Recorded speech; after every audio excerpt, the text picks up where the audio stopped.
Telugu PMC ప్రేక్షకులకు స్వాగతం. Hi friends, మీరు గనక ఇప్పుడే మా ఛానల్కు వచ్చినట్లయితే మా ఛానల్ని సబ్స్క్రైబ్ చేసుకోండి. సబ్స్క్రైబ్ చేయడంతో పాటు పక్కనే ఉన్న బెల్ ఐకాన్ని క్లిక్ చేయండి. శ్రీదేవి, విజయ్ కుమార్ సీనియర్ నటులైన విజయ్ కుమార్, మంజుల గార్ల చిన్న కూతురుగా సినిమా ఇండస్ట్రీలోకి ఎంట్రీ ఇచ్చి తెలుగు, తమిళ, కన్నడ భాషల్లో హీరోయిన్గా నటించింది.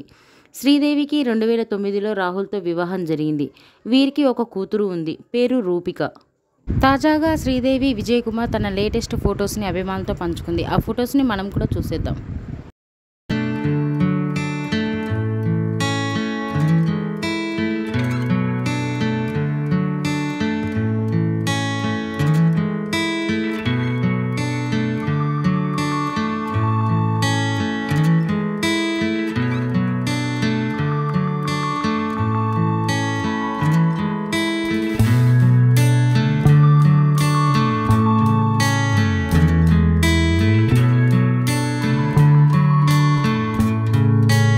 ఈ వీడియో మీకు నచ్చినట్లయితే లైక్ చేసి మరిన్ని టాలీవుడ్ లేటెస్ట్ అప్డేట్స్ మిస్ అవ్వకుండా చూడాలంటే తెలుగు పిఎంసి ఛానల్ను సబ్స్క్రైబ్ చేసుకొని పక్కనే ఉన్న బెల్ ఐకాన్ని క్లిక్ చేయండి.